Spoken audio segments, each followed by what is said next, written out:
விநாயகர் ஒரு நாள் கானகத்தில் அமைதியாக பாடங்களை படித்துக் கொண்டிருக்கிறார். அப்பொழுது நாரத முனிவர் அங்கு வருகிறார். வணக்கம் விநாயக பெருமானே. வாருங்கள் நாரத முனிவரே. என்ன இவ்வளவு தூரம்? தாங்கள் வந்தாலே கழகம்தானே நடக்கும்? அடடே, நான் எந்த கழகமும் செய்ய வரவில்லை விநாயகா. என்ன இருந்தாலும் நாரதர் கழகம் நன்மையில் முடியும் என்பது தாங்கள் அறியாத ஒன்றா? உண்மைதான் நாரதரே, உண்மைதான். நீங்கள் கைலாயம் வரை வருவதன் நோக்கம் என்ன நாரதரே? விஷ்ணு பகவானை பார்த்துவிட்டு அப்படியே சிவபெருமானையும் தரிசித்து விட்டு போகலாம் என்றுதான் வந்தேன். இப்பொழுதுதான் வைகுண்டம் சென்று விஷ்ணு பகவானை தரிசித்து விட்டு வருகிறேன். அப்படியா? மாமா அவர்கள் நன்றாக இருக்கிறாரா? இங்கே விநாயகரே, அவர் காக்கும் கடவுள். அதனால் அவருக்கு எங்கு ஓய்வு? அவருக்கு பிடித்த லட்டுவை கூட உண்பதற்கு அவருக்கு நேரமில்லை என்றால் பார்த்து கொள்ளுங்களே. காக்கும் தொழில் அவ்வளவு கடினமானதா? ஆமாம் விநாயகரே, 3 உலகத்தையும் காக்க வேண்டும். அனைத்து பக்தர்களுக்கும் உதவ வேண்டும். அப்பப்பா, எவ்வளவு கடினமான வேலை! நீங்கள் வேண்டுமென்றால் ஒரு நாள் காக்கும் கடவுளாக இருந்து பாருங்கள். அப்பொழுதுதான் உங்களுக்கு தெரியும். அப்பொழுது விநாயகர் மனதில் ஒரு யோசனை தோன்றுகிறது. சரி, இப்பொழுது மாமா அவர்கள் வைகுண்டத்தில் தானே இருக்கிறார்கள். நான் சென்று அவர்களை பார்க்கலாமா? கூடவே அவருக்கு பிடித்த லட்டுவையும் நானே எடுத்து செல்லலாம் என்று இருக்கிறேன். என்ன சொல்கிறீர்கள் நாரதரே? அட, நிச்சயமாக போய் பாருங்கள் விநாயகரே. இப்பொழுது நாரதர் மனதில், ஆஹா, நாம் வந்த காரியம் ஆரம்பமாகிவிட்டது. இனி பொறுத்திருந்து வேடிக்கை பார்ப்போம். நாரதர் அங்கிருந்து விநாயக பெருமானிடம் விடை பெற்று கொண்டு சென்று விட்டார்.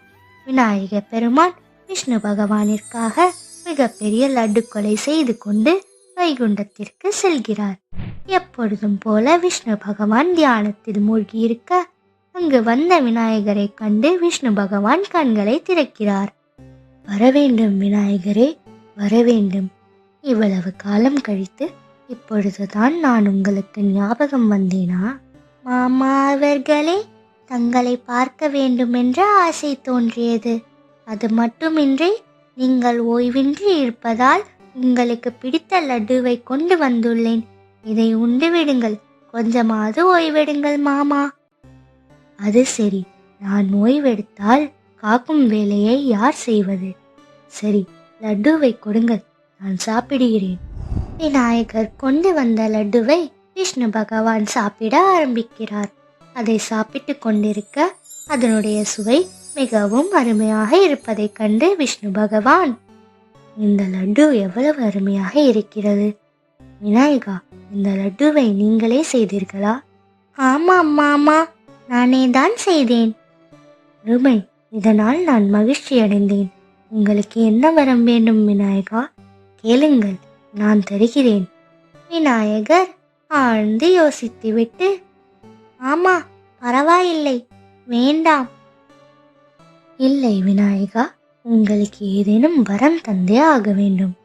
சரி மாமா, அப்படியென்றால் எனக்கு ஒரு நாள் விஷ்ணுவாக காக்கும் தொழிலை செய்ய விரும்புகிறேன். விநாயகரின் பதிலை கேட்டு விஷ்ணு பகவான் அதிர்ந்து போய் சிரித்து கொண்டே, சரி விநாயகரே, விஷ்ணு பகவானாக நீங்கள் ஒரு நாள் முழுக்க இருக்க நான் வரம் தருகிறேன். ஒரு நாள் நான் ஓய்வெடுத்துக் கொள்கிறேன். உடனே விஷ்ணு பகவானை போல் விநாயகருக்கும் பல கைகள் வந்துவிட்டது.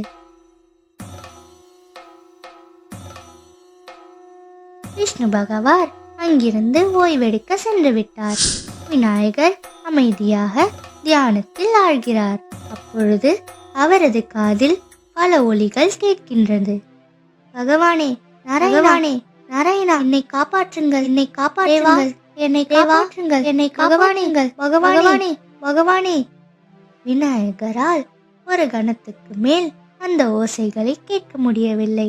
உடனடியாக மாமா, மாமா என்று விஷ்ணு பகவானை அழைக்க ஆரம்பித்து விட்டார். மாமா, மாமா, இந்த ஓசைகளை என்னால் கேட்க முடியவில்லை. தயவு செய்து வாருங்கள். அங்கு விஷ்ணு பகவான் வருகிறார். என்ன விநாயகா, காக்கும் கடவுளாக இருப்பது அவ்வளவு எளிதில்லை. இன்னும் ஒரு நாள் கூட முடியவில்லை மருமகனே. அப்பொழுது நாரதர் அங்கு வருகிறார்.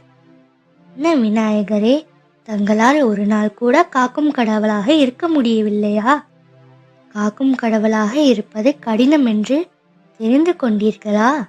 ஆமாம், யார் யாருக்கு எந்தெந்த வேலை செய்ய வேண்டும் என்று இருக்கிறதோ அதை தான் செய்ய வேண்டும்.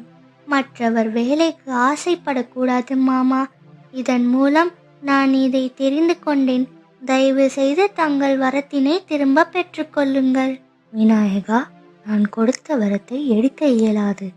தங்கள் ஞானத்தை வைத்து இதற்கு என்ன செய்யலாம் என்று யோசியுங்கள்.